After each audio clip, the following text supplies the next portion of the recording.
I want to bring in two MSNBC political analysts, Rick Tyler, former spokesman for the Cruz campaign, along with Hugh Hewitt, the host of the Hugh Hewitt radio show. Thank you guys for being with me this morning. Rick, let me ask you, what exactly do you read in this? Because it seems as though, again, we're in another day of a convention where the issue was, let's meet the vice presidential nominee, and we're not talking about him at all. We're in day 4. And the predominant message has been Melania's speech and the plagiarized section from, even though Orwellian-like Paul Manafort told us we didn't hear what we heard, that went on for almost 3 days until they finally admitted to it, and then it went away. And that was only replaced today by Ted Cruz, where the campaign had received the speech. Ted Cruz sat with Donald Trump face-to-face in Washington, told him he wasn't going to endorse him. A few weeks ago. And as little as 3 days ago, they had a phone conversation where he told him the same thing, I'm not going to endorse you. They first gave him 12 minutes, then they gave him 20 minutes. They saw the speech. They approved the text before it went into the teleprompter. They knew he wasn't going to endorse him. Cruz knew that he would face consequences. Then what do you think happened? Because it seems like they knew exactly what was going to happen, and yet they let this happen. It's a little bit inexplicable to me, because the only messages that are the media coverage, not in the hall, that's different. But what people are seeing, the millions of people watching on TV, have been one negative story after the next negative story, and the only positive message is, you may not like Donald Trump, but at least he's not Hillary Clinton. If that's our message, we're going to lose. Hugh, how do you see this? Because it does seem as though Trump is in control, you'd think. I mean, it's his campaign, it's his nomination, this is his event, and yet the message that apparently every day was supposed to be delivered isn't being delivered. Well, I see it, first of all, as a memorable moment, one of those rare moments in political history that people will know instantly when you refer to Cruz in Cleveland. They will realize what we're talking about. And I thought, I've seen a number of things. I said to myself, Ted Cruz has taken an old phrase and put a twist on it. Revenge is a dish best served bold, not cold, but bold, in front of 20 million people. And he took his revenge on Donald Trump last night. Chuck Todd on my radio show this morning told me about a hashtag that he found amusing, the Ted Wedding, in a play on Game of Thrones. But I think if you really put it in context, for those who are political junkies out there, in 1976, Ronald Reagan, who had lost to Gerald Ford, delivered an amazing speech that captured the heart. Ted Cruz was delivering that speech. I was rapt attention, watching the crowd, loving Ted Cruz and saying, this is the guy who orates. And I thought he was going to move to, I will help Donald Trump save our country. When he pivoted away from that and milked the moment and had some fun with the New York delegation and then didn't endorse him, the booze began. 1976 became 1964 when Nelson Rockefeller was booed out of the Cow Palace, and Nelson gave a famous one-finger salute to the delegates. Ted Cruz didn't do that. So what you had last night was a moment in American political history that I think people will talk about for generations. Does it have any impact on Donald Trump? No.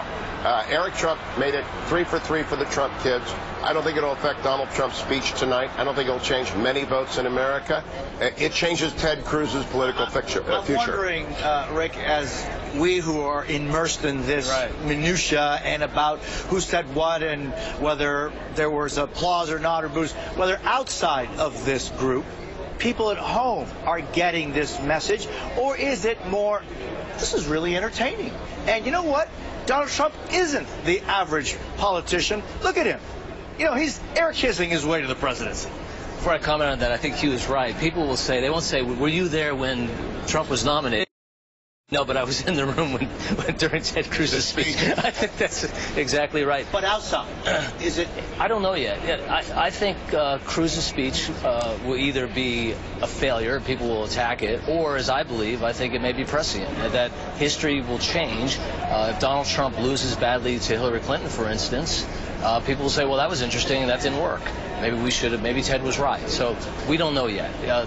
Politics has a funny way of changing things. Of course, there are the carcasses, the political carcasses of 16 that said, he's doing it wrong, I'm doing it right, I'm going to win this one, and look where they are. It did establish him as a brilliant political orator, and it set the bar very high for Donald Trump tonight, because Ted Cruz hit a home run last night, despite the booze. Outside the hall, your question, Jose, everyone was saying, this guy can talk. There's the Supreme Court litigator who was undefeated at the Supreme Court. There's the man who had the heart and soul, the conservative side of this debate.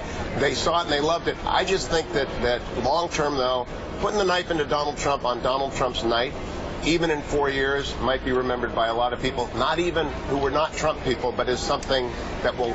Chris Christie was mad as hell. Yeah, no. We're going to put some of those comments on in this hour. But I mean, Rick, it's not exactly like Cruz gets the Republican Poster Boy of the Month award every month in the Senate or within the Republican Party. So, I mean, is this going to affect him long term? I don't think so. Look, he's a very popular senator from the state of Texas. This morning you did see some dissension even among the Texas delegates. But you know what? He did a town hall like he always does. He took tough questions, and I think he got a lot of people turned around in that room. That takes political guts. And I think the Republican Party and the conservatives really appreciate somebody who can take the tough questions, not fold, and have substantive, real answers to those questions. And talk about how things just don't go as planned. We're supposed to be talking about Mike Pence today, right? I mean, that's the guy that 50% of the American people don't know a lot about, and this was his introduction. In all fairness to the convention and to Mike Pence, I did 3 hours of radio this morning. I spent a lot of time talking about Mike Pence because he hit a home run as well. His self-effacing humor. Is there anybody who didn't hit a home run, Hugh Hewitt?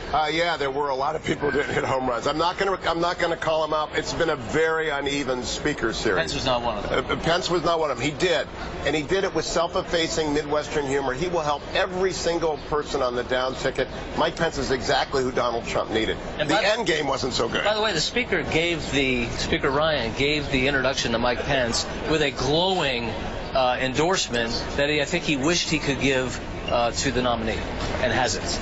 Rick Tyler, Hugh Hewitt, it's a pleasure to see you, gentlemen. Thank you.